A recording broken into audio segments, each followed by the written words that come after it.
retour, on a ferme. Parce que là, tu vas vous dire. Ngula. Tolegi da sukantima. Wala bomo na mnase wala maya. Tuke na ferme na Ngula. Na Kianga. Pas devant la route nationale numéro 1.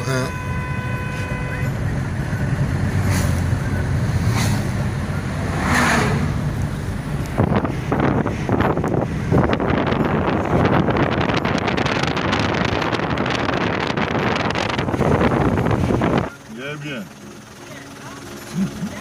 Hein? Bien.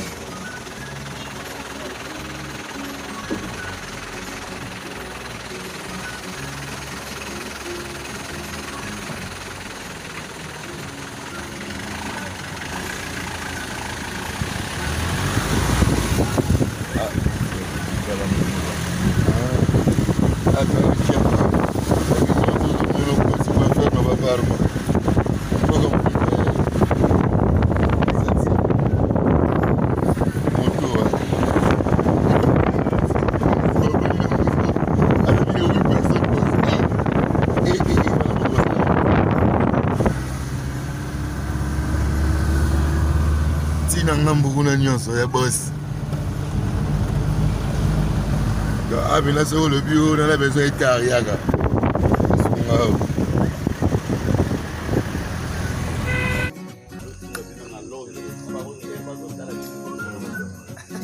Maman. Boss avait moni Damas. Wa foto la c'est Noël. Na maman Sylvie mdelela mikungu. Papa matindi mikungu te. Papi mfula. Papa matindi mikungu te lelo. Ah biloko ya Noël.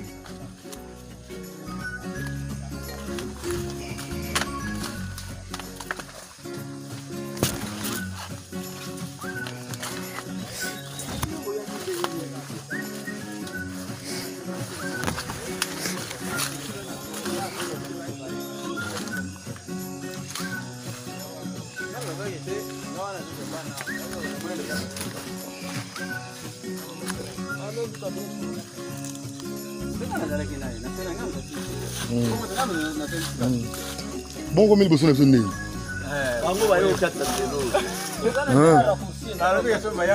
Ici maintenant nous arrivons à l'étang. Boss, open la communication directe. Babeli muda musika kuna yogi. Téléphone est comme ça.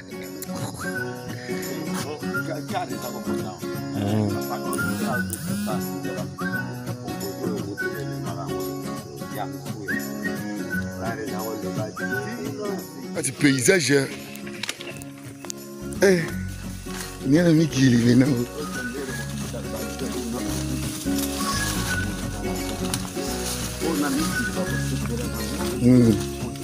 On Zamba. En pleine forêt, mon avis Armand. Et voilà, les boss sont ensemble. Donc, tout le monde est 5 heures, donc il est fermé. Il y a Norbert, on a Mboutou, tout le monde ensemble. Boss. Réserve stratégique. Des fois, tu es.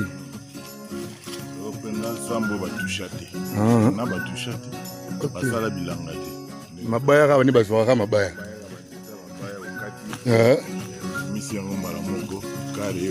Des fois tu.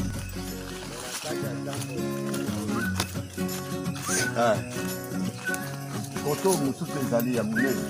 Non, this au bakati baza mabaya. Basa mabaya. Baza ukati. Nazanga mona bakati. Moi combo pesa là bien. Pasteur Nani. Pasteur Daniel. Abandi on a vu ça Londres ba hôtel à dimanche. Ba pena besoin ba olona ba sala biloko.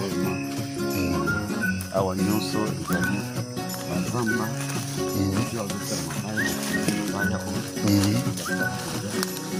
Mabaya yango to ba green, ba plateau, ba madrier, ba planche.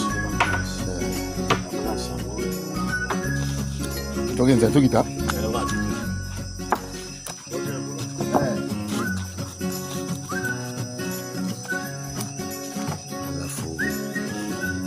Tu n'as pas forêt équatoriale. C'est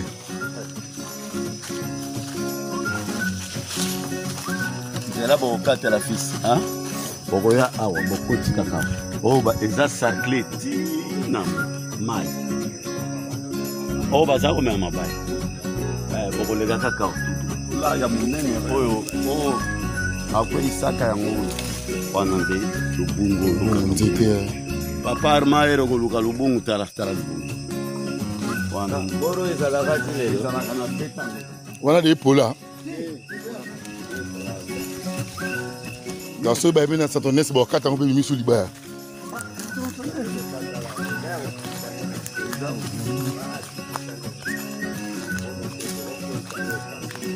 Ah.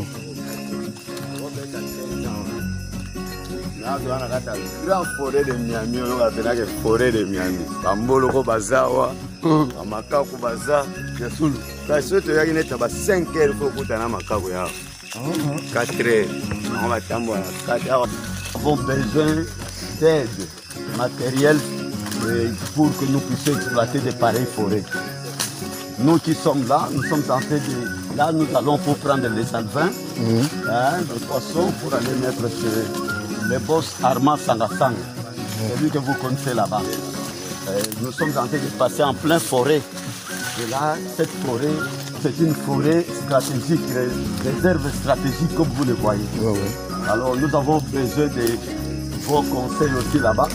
Nous sommes ici à Kipi, dans la province de Bandundu, la concession de Pasteur Daniel. Voilà comment nous exploitons le bois. Nous avons besoin de tronçonneuses et ça peut nous aider aussi. Comme vous avez les adresses de Boss Arma Sangasang, c'est quoi? Ça peut nous aider pour que nous puissions exploiter cette forêt. Alors, ce sont des chantiers, voilà comment. Et puis, voilà comment est-ce que nous exploitons avec l'équipe. Nous venons ici. Là, ce sont des choses que nous appelons. Mais ça, c'est. Ça se met à main. Ça, c'est difficile pour exploiter. Mais toutefois, c'est ce que nous amenons avec le bois. Alors, nous avons besoin d'aide. Quand vous voyez de pareilles histoires, oui, des fabrications locales. Ça, travaillons. Nous sommes là-bas. On n'est pas là pour voir seulement les gens. Mais voilà, en pleine forêt, il a laissé tout là-bas. Il est dans toute la forêt, en train de marcher pour chercher comment s'épanouir. Voilà, ça, ce sont aussi des maïebo. Vous voyez, ça, on appelle ça de champignons.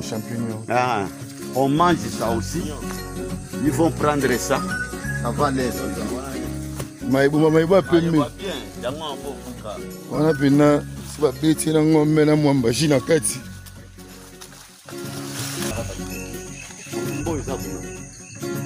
Moni babarage na yo ebandi.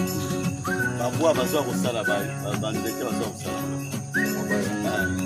Koya ki ngomoko pe bien ba to kwezi.